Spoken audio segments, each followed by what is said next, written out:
मैं न्यूज मक्रांत गोपाल शर्मा अभी आपको बात करा रहा हूँ जिले के वरिष्ठ पत्रकार राजेश सिन्हा जी से। और मैं इनसे इस मुद्दे पर बात करना चाह रहा हूँ कि जब यहाँ पे नगर निगम में प्रतिनिधि थे, अर्थात अभी तो प्रतिनिधि है नहीं, चुनाव हुआ नहीं, प्रतिनिधियों का अधिकार समाप्त कर दिया गया। जब प्रतिनिधि थे तो योजनाओं को लागू करने के लिए नाला, चापाकल, पेयजल की व्यवस्था, बिजली की व्यवस्था, विभिन्न व्यवस्था और विभिन्न योजनाओं को संचालित करने के लिए आपाधापी करते थे। योजना चल नहीं पाती थी, योजना पूरा नहीं हो पाती थी। लेकिन जैसे ही प्रतिनिधियों का अधिकार यानी वार्ड पार्षदों को समाप्त किया गया, मेयर के पद को समाप्त किया गया, डिप्टी मेयर के पद को, अर्थात कि नगर निगम इन प्रतिनिधियों को हटाया, उसके बाद योजनाओं में जोर पकड़ लिया, लगा मानो कि अब यह राजतंत्र की तरह काम करने लगा है। क्या सिन्हा जी ऐसा क्यों हुआ? देखिए शर्मा जी, यहाँ मुख्य बात क्या है कि जब नगर निकाय नगर निगम चुनाव को लगभग 2 साल विलम्ब, 1.5 से 2 साल की विलम्ब से चुनाव हो रही है।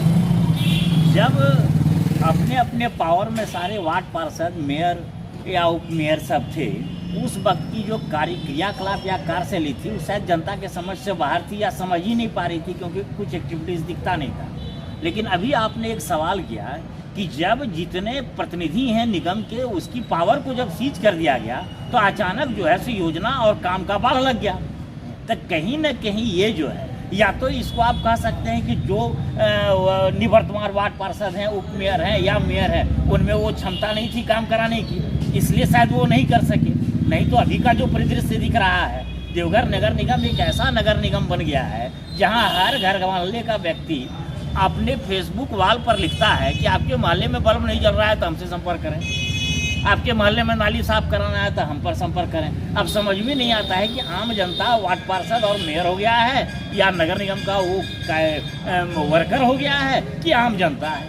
सेवा लेने वाले सेवा देने के लिए परेशान है, और जो सरकार की पेमेंट लेते हैं, तनख्वाह लेते हैं और ऐशो आराम की जीवन जीते हैं, 8 घंटा किसी तरह समय काट लेना है, उस सेवा देते कहीं नजर नहीं आते हैं। एक बात आपने बहुत बढ़िया बोला, ये वास्तव में समझ से परे है, पर जब सारे लोग पावर में थे तो कोई योजना नहीं दिखती थी। लेकिन अचानक प्रत्येक सप्ताह, प्रत्येक 2 दिन 3 दिन में अभी निगम में टेंडर हो रहा है, और प्राय टेंडर जो है वो मैनेज शब्द का खेल इतनी जबरदस्त तरीके से चल रही है कि पता नहीं चल रहा है बीक्यू बिकता है कि नहीं बिकता है, सरकार को राजस्व जाता है कि नहीं जाता है। मैनेज एक ऐसा पार्ट हो गया है, आप कह सकते हैं कि बेरोजगार है तो लाइसेंस बनवा लीजिए ठेकेदारी का, और आपको कोई क्रिएटिव वर्क नहीं करना है, आपको एक्टिव नहीं होना है, आप खाली अपने लाइसेंस को प्रोड्यूस कीजिए किसी टेंडर में और एक हिस्सेदार आप बन जाइए, वो मैनेज हो गया। तो आपका कहना यह है कि जब प्रतिनिधि थे तो गलत योजना को, गलत करने की प्रवृत्तियों को रोकते थे, समझ से परे। अब अधिकारी अपने मनमाने ढंग से कुछ कर रहे हैं। अब कह सकते हैं इसको तो हम और आप दोनों मिलके ये तो नहीं कर सकते हैं, दोनों हम लोग चौथे स्तंभ है, डायरेक्ट किसी पर एलिगेट नहीं कर सकते हैं। लेकिन वस्तु स्थिति तो यही बताती है कि बारिश के समय कुआं सूखा था और गर्मी में कुआं में पानी हो गया, तो जादू भी हो सकता है। क्या कहा जाएगा इसको? तो आपने देखा कि नगर निगम में जो योजना तेजी से चल रही है वह कमीशन के पेट्रोल से चल रही है या ईमानदार की पेट्रोल से, यह तो मैं नहीं कह सकता हूँ। लेकिन यह बात जरूर है कि बेलगाम हो रहा है, अपने स्पीड में दौड़ रहा है। न्यूज मक्रांत गोपाल शर्मा, धन्यवाद।